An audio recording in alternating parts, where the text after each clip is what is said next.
नमस्कार मित्रांनो, मुख्यमंत्री माझी लाडकी बहीण योजनेमध्ये संपूर्ण अर्ज भरल्याच्या नंतर आपल्या मोबाईलवर एक 4 अंकी OTP येतो। तो OTP टाकल्याच्या नंतर आपला जो काही फॉर्म आहे तो फॉर्म तिथे आपल्याला SMS व्हेरिफिकेशन डन म्हणून असे दाखवले जाते।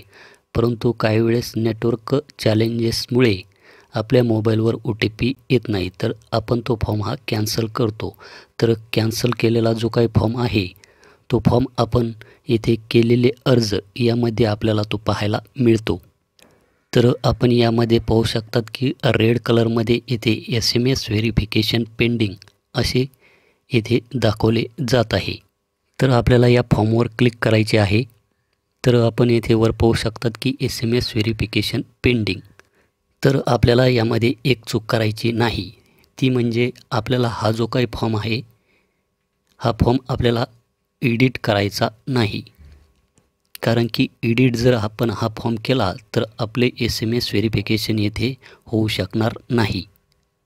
तर त्यासाठी आपल्याला SMS व्हेरिफिकेशन जे काही आहे हे SMS व्हेरिफिकेशन आपल्याला अगोदर करून घ्यायचे आहे।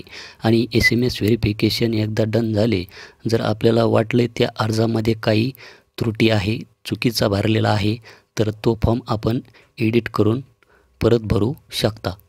तर ही गोष्ट आपल्याला येथे लक्षात ठेवायची आहे। तर SMS व्हेरिफिकेशन पेंडिंग याच्यावर मी येथे क्लिक करतो। त्यानंतर 4 अंकी OTP हा त्या लाभार्थ्याच्या मोबाईलवर गेलेला आहे। तो OTP टाकून आपल्याला येथे व्हेरीफाय OTPवर क्लिक करायचे आहे। व्हेरीफाय OTPवर क्लिक केल्याच्या नंतर तर कधीकधी आपल्याला एररसुद्धा येऊ शकतो, त्यासाठी आपल्याला परत येथे व्हेरीफाय OTPवर क्लिक करायचे आहे, कारण की नेटवर्क एररमुळे अशा प्रकारचे एरर आपल्याला यामध्ये पाहायला मिळतात। तर सर्वे हॅज बीन व्हेरीफाईड आपण येथे पाहू शकता।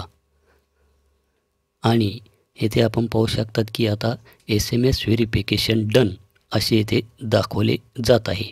त्यानंतर आपल्याला या अर्जामध्ये जर काही बदल करायचा असेल तर आपण आता येथे एडिट फॉर्मवर क्लिक करून बदलसुद्धा करू शकतात। तर ही गोष्ट आपल्याला येथे लक्षात घ्यायची आहे। तर हीच एक माहिती आपणास द्यायची होती। भेटूया अशाच एका नवीन व्हिडिओ नवीन अपडेटमध्ये। धन्यवाद।